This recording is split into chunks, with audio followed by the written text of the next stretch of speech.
If you're a company based in Bradford and looking to grow in 2026, what digital marketing strategies should you be using to try to expand your reach within the Bradford, Yorkshire area?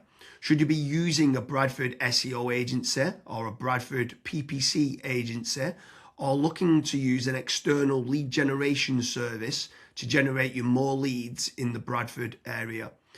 Before we get started on what digital marketing strategies a Bradford-based business should be using, Kazra, what advice would you give to business owners and entrepreneurs based in the Bradford area? So the biggest piece of advice that I would give to a Bradford-based business owner is set up some KPIs. Before spending a single penny on digital marketing, you want to know these few things. You want to know, first of all, how much money you're spending on your certain marketing campaigns. Next, you want to figure out how many leads are actually being generated per marketing campaign, whether it's 50 leads on Facebook ads, 100 leads on PPC, 60 leads on SEO. From those leads then, I would then take a look at how many of those leads I have actually been able to contact and reach out to.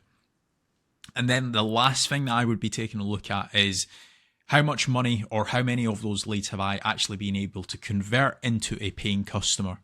Once you have those figures in place, you can actually very predictably scale certain campaigns or potentially lower certain marketing campaigns as well. So James, for a Bradford-based business, what would be your marketing channels that you would be taking a look at? So step number one for me has got to be branding or brand SEO, and making certain that you're looking good online, you've got a strong reputation. I think everything needs to start, the foundations need to start with a positive kind of brand SERP of who you are and what you do. So a SERP stands for search engine results page, and getting that branding right across the board then can lead on to other things of what you can be doing. It will improve your conversion rate on paid ads or social media. Any leads that you get in, the conversion rate would be good. If at the 11th hour, they're going to decide who you're going to go with, branding, I think, becomes very, very important. So I'd say that's the first thing that people need to get right for all digital marketing strategies. My next strategy is going to be AI visibility. I feel like more and more companies are actually looking into this. So what does ChatGPT, Claude, Gemini, Grok, Perplexity say about your brand or about your business? Is it a positive thing or is it a negative thing? And also trying to figure out what it says about your competitors as well. And obviously trying to improve that's really important. Some people call it AI SEO, some people call it GEO, some people call it LLM optimization. But this is going to be a big thing in 2026 and also in the years to come as well. Yeah, I think that's a huge strategy that people need to be looking at with regards to artificial intelligence. More and more people are obviously using AI. The next one for me is filling in the form at FatRank or Promo SEO, which do a commission-based lead generation service for UK companies looking to grow. I think it's important to be looking at your own digital marketing efforts to generate your own leads, but also if you can use some freelancers and outsource some as well, you've got that diversification of leads. So head on over to fatrank.com, fill in the form and see whether they can help you with a no-risk supply of inquiries.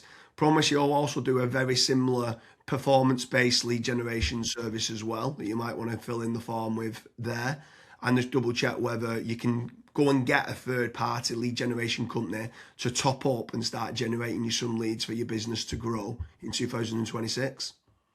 Yeah, and then next on the list is Google Business Profiles, so Google Map listings. This is like local SEO where you basically just try and get more reviews.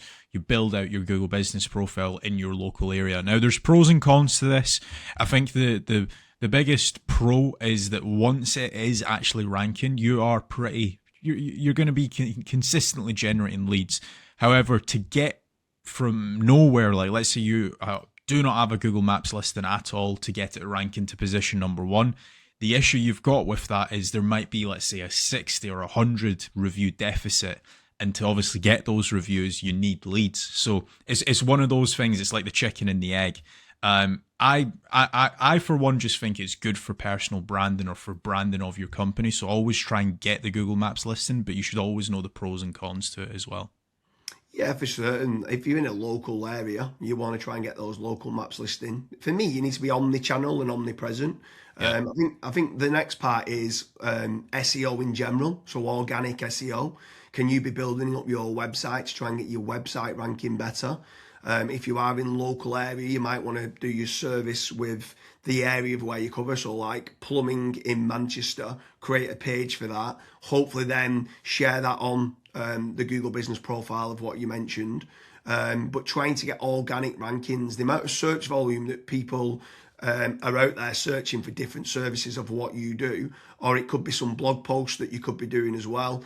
There's different strategies on there that you can be doing, but ideally you want good quality content, build up topical authority, and try and get some third-party backlinks to power up the site to get those organic SEO rankings. I think that's another big part that you need to be doing as part of your digital marketing strategies in 2026. Yeah, and then the next one, which kind of ties back to what you were saying before, James, is obviously organic social media. Now, organic social media, I think it's more of a numbers game. So try to create good content that your audience would actually view.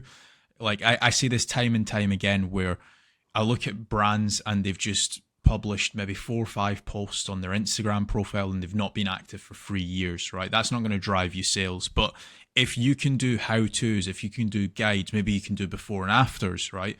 If you can do content like that, that way people will see you on socials and they will actually click to actually figure out more about you, fill in the contact form. The caveat to organic social media, yes, it's free to do. It's not like PPC, for example, but it is very much a numbers game. So you want to be consistently uploading, maybe not every day, but at least 3 or 4 times a week.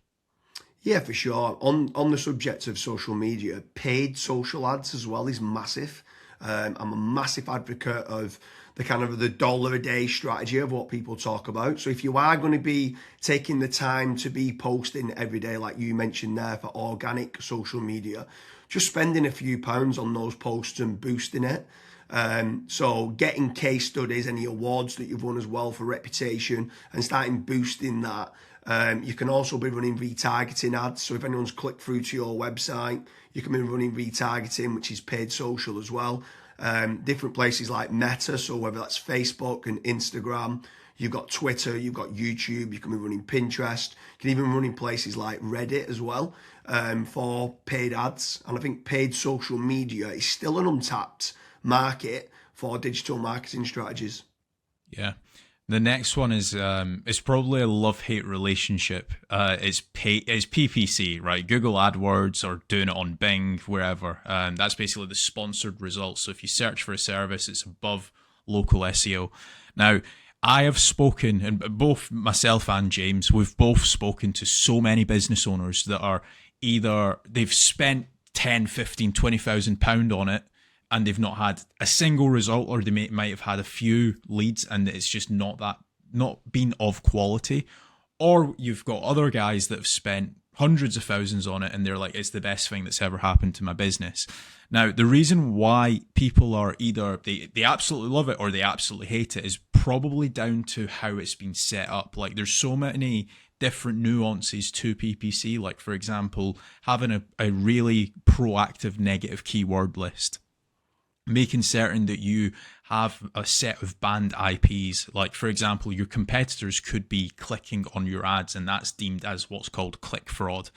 Making certain that you've got a high converting landing page, making certain that you KPI your sales team. So when a PPC lead comes in, that is one of the first priorities that they actually take when it comes to contacting the lead. There's all of these different nuances, and if you're not on the ball with PPC, it's probably not going to work for your business. However, if you've got a really good, well-refined sales team, you've got a really good landing page, you've got a well-kept, up-to-date negative keyword list, you are using click fraud software, at that point, it will actually probably perform well for you. But again, just know the pros and cons to PPC. Yeah, for sure. There's certainly pros and cons. There's benefits of using it to get instant leads, but like you said, the amount of people that we speak to that have burnt a lot of budget and not had the inquiries and stuff that's come through as part of the digital marketing is pretty scary. While we're on the subject of paid, obviously we spoke about paid social ads, and now you've spoke there about PPC with Google or Bing. I'm going to throw in the mix paid ads on AI platforms. It's not fully rolled out as we're doing this video, but I know that ChatGPT are looking to try and roll out ChatGPT ads. Claude, Perplexity, other kind of LLMs might start rolling it out in 2026. I think if you're one of the early adopters and innovators to get on there, I think you could be getting cheap leads or cheap contact form submissions. So it's something to look out for of doing paid AI listings and ads. I think that could be something to look out for in 2026. Next on the list, and this is a little bit out of control. You do obviously have like forums that you can get your brand mentioned in, like for example Reddit and Quora. That very much comes down to the after fact, like where are your customers that you've been dealing with previously? Are they actually raving and shouting about you? If they are, then that's a very good resource of getting other people recommending you. So if you can get that, again, it's a little bit out of your control, but asking for reviews, asking for them to recommend you to friends, to people, that can obviously generate you a decent amount of leads and inquiries as well.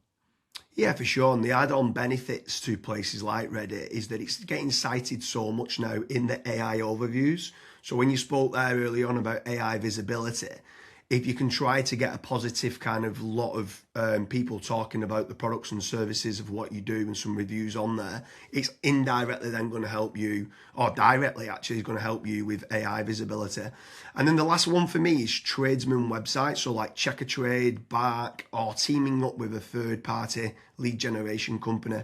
Something I would say with all of these practices, Kazra touched on earlier about making certain that you understand your KPIs and your ROAS, return on ad spend. I think it's very important for business owners that are doing any sort of digital marketing to be tracking how much time and effort's being put into, let's say, running organic social media or running paid ads.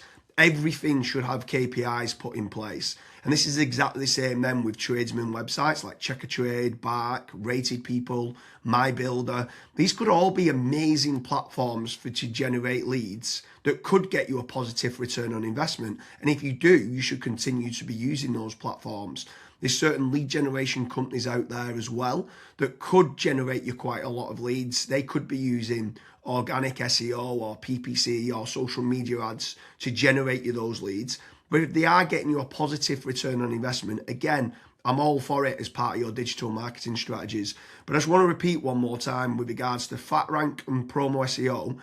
They do lead generation and they guarantee a return on investment. It's a commission-based lead generation service or performance-based lead generation service. So make sure you head on over there, fill in the form. That could just be one part of generating leads of many. You should be trying to generate your own. You should never have a single point of failure, and you should be trying to get that diversification. But make sure you head on over to Promo SEO or FatRank lead generation service as part of your digital marketing efforts in 2026. Thank you very much, Kazra.